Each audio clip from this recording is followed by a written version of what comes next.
வரலட்சுமி விரதம், வரலட்சுமி நோன்பு அப்படின்னு சொல்லுவாங்க. 8/8/2025 வெள்ளிக்கிழமை ரொம்ப சிறப்பாக அனைவரோட வீட்லேயும் மகாலட்சுமி வரவேற்பு அமர்க்கலமாக இருக்கும். மகாலட்சுமிக்காக இனிப்பு பாயசம் செஞ்சுருப்பீங்க, நெய்வேத்தியமாக நிறையா விதவிதமான சாப்பாடுகள்லாம் செஞ்சுருப்பீங்க.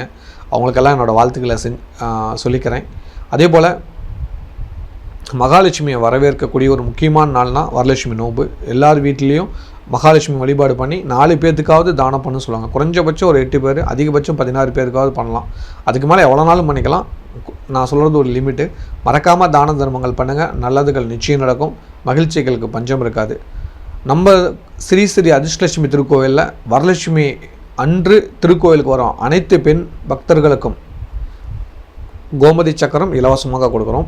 இது என்ன நோக்கத்துக்காக இந்த கோமதி சக்கரம் வர பெண்களுக்கு கொடுக்குறோம் அப்படின்னு பார்த்தீங்களா, அம்பாவை நோக்கி நீங்கள் வரீங்க, அம்மா எங்கள் வீட்டுக்கு நீ வரணும் அப்படிங்கிறீங்க. இந்த கோமதி சக்கரம் மூலிமா அம்மா உங்கள் இல்லத்துக்கு வந்து தங்கி ஒரு வருஷம் அருளாசி பண்ண போகிறாங்க. சரிங்களா?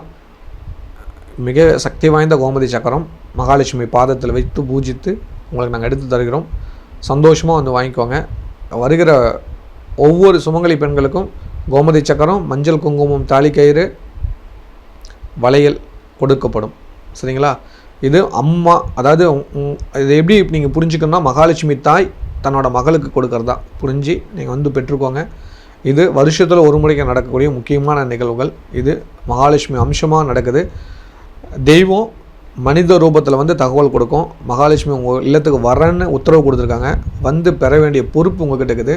புரிஞ்சுக்கவே நான் நம்புகிறேன்.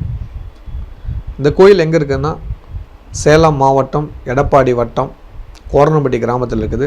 பஸ்ஸில் வரணும் அப்படின்னு ஆசைப்பட்டீங்களா, சேலத்திலிருந்து தாரமங்கலம், தாரமங்கலத்திலேருந்து கொங்கனாபுரம் செல்லும் வழியில் எட்டிக்குட்டை மேடு அப்படிங்கிற கிராமத்தில் இந்த கோயில் இருக்குது.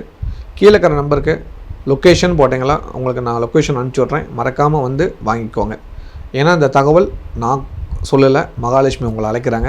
மறக்காமல் 16 லட்சுமியும் தரிசனம் பண்ணி 16 பேர்களும் கூடவே குபேர சம்பத்தும், அயகிரியோட சம்பத்தும், பக்த ஆஞ்சநேயரோட சம்பத்தும் உங்களுக்கு கிடைக்கணும்னு பிரார்த்தனை பண்ணிக்கிறேன்.